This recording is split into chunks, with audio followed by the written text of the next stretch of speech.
everyone, this is Tamara from shelfaddiction.com and welcome to episode 30. Today I'm talking about Banned Books Week 2016.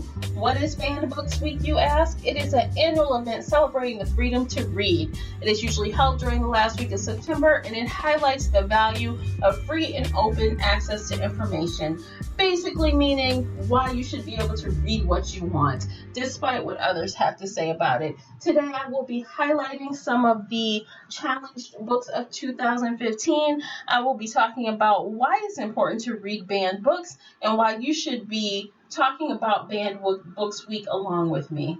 First, I'll be giving you a little bit of history on Banned Books Week. I found information on Banned Books Week on bannedbooksweek.org, ALA.org, NCAC.org, and of course Wikipedia. And I will be linking all the links that I'm talking about in today's episode in the show notes. So feel free to read up on your own and form your own opinion of Banned Books Week.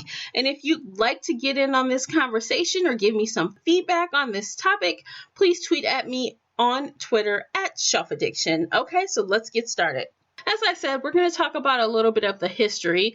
It was founded in 1982 by predominant First Amendment library activist Judith Krug. Krug said that the Association of American Publishers contacted her with ideas on bringing banned books to the attention of the American public after a slew of books have been banned that year. So that is how these things started, according to Wikipedia, and it is sponsored by the ALA, which is the American Library Association. It is sponsored by American Booksellers Association, American Booksellers Foundation for Free Expression, American Society of Journalists and Authors, the Association of American Publishers, the National Association of College Stores, and endorsed by the Center for the Book in the Library of the Congress. So you're probably wondering what I meant by books recently challenged. And basically, these are books that were challenged by facilitators or people of power within schools, bookstores, and libraries. More than 11,000 books have been challenged since 1982, according to the ALA. And that's crazy. I mean, how dare you say someone can't read a book because you don't like the content? We are all individuals, but guess what? Everyone has the right to read what they want to read and make their own decisions. So let's talk about a few of the 10 most challenged titles for 2015. Number 1 was Looking for Alaska by John Green, and the reason was offensive language, sexually explicit, and unsuited for age group. This is a young adult title, and it's a very popular title, and I'm glad that many people have read this book despite it being challenged last year. Many of you may recognize John Green because he wrote the best-selling book The Fault in Our Stars, and also that was a movie and everyone really just flocked to that book and the movie. He also has written An Abundance of Catherine's Paper Towns, which is also made into a movie, and of course the book that was challenged, which is Looking for Alaska. Now, I don't know about you, but if you've read a young adult book in the last, 5 years or so, maybe even 10 years or so, lots of them have offensive language, sexually explicit situations, and most of them probably are unsuited for the age group, but who cares, right? We all were reading things or seeing things we probably shouldn't have been seeing. Who cares?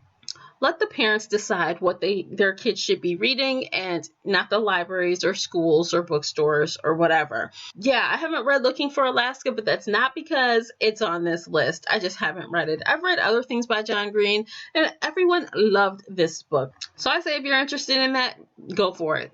The second book on the list is 50 Shades of Grey, and that's not at all entirely surprising.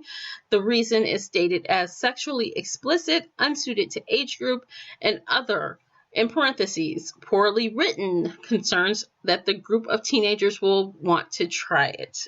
Okay, well, guess what? After reading 50 Shades, most adults didn't want to try it. So, seriously, slow your roll right now. And again, same reason. So what? There is explicit sexual situations in there, and it is not suited to children, but I don't think that's a reason to ban it. I mean, honestly, parents, people have to take responsibility for themselves. I strongly feel this way. I know when I was young, I was reading V.C. Andrews and probably some other things I probably shouldn't have been reading, but guess what? I turned out just fine. And I don't care. I read it anyway. And I don't think those were banned. I think I saw V.C. Andrews books in the school library. And guess what? Those had, I don't know, incest and other things in it. So please give me a break. Leave these books alone. Also, I noticed on here the Holy Bible is number 6. And the reason is religious viewpoint. Okay. The Holy Bible. Seriously? Okay. I mean, why not have it in the library? Let people choose it if they want to. I mean, again, why are we doing this? It's crazy. The 10th book on the list is Two Boys Kissing by David Levithan. He's another well-known writer, and the reasons stated for this book are homosexuality and other. And in parentheses, it says, condones public displays of affection. Seriously, right now, public displays of affection? Oh, wow, that's horrible. This was 2015 when this list came out of challenged books. Seriously, are we for real still talking about homosexuality being offensive and should be challenged in a book? Oh, that's the most ridiculous thing I ever heard. Seriously, I mean, this list is outrageous. And let's see, The Habit by Craig Thompson was number 8. Reason, nudity, sexually explicit and unsuited for age group. Who says it's unsuited? It doesn't matter. Everyone has their opinion. Everyone has their choice to read it or not to read it. And that choice should not be taken away by others.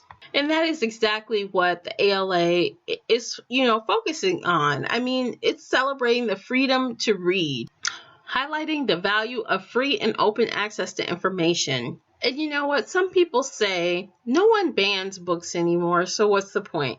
The point is, it still happens. It's more low-key, but it still happens. How does it happen? Quite simply, people ask for books to be removed from libraries and classrooms, and local officials give in because they don't want any controversy, or they don't like the book, or they agree with the statement, or any other reason why they agree with the people complaining. I mean, I really feel we should decide for ourselves. If you don't want your child reading, Looking for Alaska, guess what? Tell your child, I better not catch you reading Looking for Alaska, and be done with it. Why do you have the right to tell someone else what they can and can't read, what they can and can't have access to? And I know people have done this. I know they do. Someone complains, an official gives in, and before you know it, that book is yanked off the shelves. Some people think that if the book is available, it isn't censored. That's a lie. If it's censored somewhere, it's censored. It doesn't have to be censored everywhere to be considered censored somewhere. Somewhere, anywhere. That means it's censored. And that's wrong. I really think that a lot of people underestimate children. Some are more susceptible to suggestion than others, but as are adults. But my gosh, why do you think that the parent has a role? You teach your child what is appropriate and what is not. Just because they read it in a book doesn't mean they're going to do it. Just because someone says jump off a cliff doesn't mean they're going to do it. Seriously, you teach your child, and who cares what the book says? They're not just going to run off and do whatever is in the book. It's, seriously, we have to use some common sense here, and you need to give your kids more credit. And if you don't give your kids more credit, maybe you should consider what you're teaching them, or whether what you're not teaching them. It's time for the blog rundown. Find out what's new on shelfaddiction.com. All right, guys, I'm going to take a break from that rant, and we're going to talk about what's going on shelfaddiction.com. I am looking for recommendations in this month's genre, which is horror or Halloween themed. Send me a 60-second clip, including your name and state or country. Include your book recommendation along with the author name and a one-liner on why you recommend the book. And your feedback could be featured here within that episode. So go to shelfaddiction.com, click on the send voicemail button, and go ahead and leave me a message. If you want to say something else on that voicemail, if you want to give me some feedback on something else, please do. I am happy to receive it.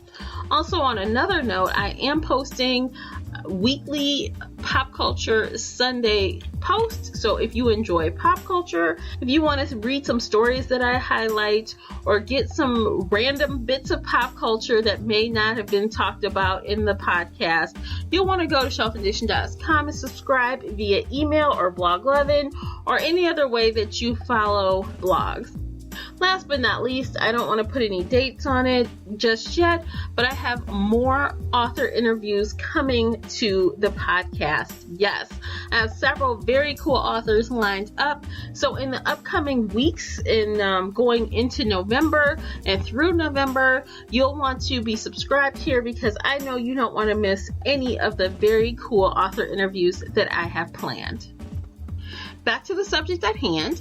If you go to ala.org, you will find that they have several free webinars going on this week. Yes, a few of them have passed already, but they have one on Thursday, the 29th. It's free, but registration is required. You might want to check that out. And I know that they have daily blog posts going on from various authors whose books have been either banned or challenged.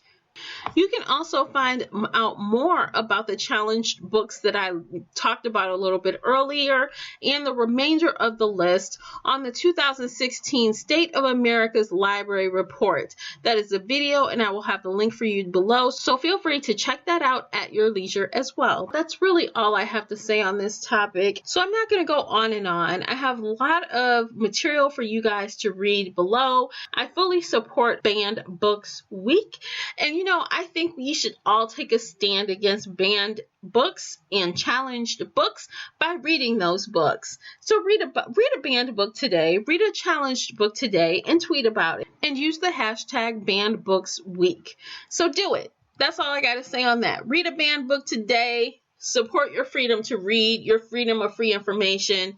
And yeah, just do it. Thanks for listening to the podcast today, and I'll see you next week. But before you go, please hit that follow button on Spreaker, the only place where you can listen live, or subscribe and listen later on iTunes, Google Play Music, YouTube, and the Stitcher app.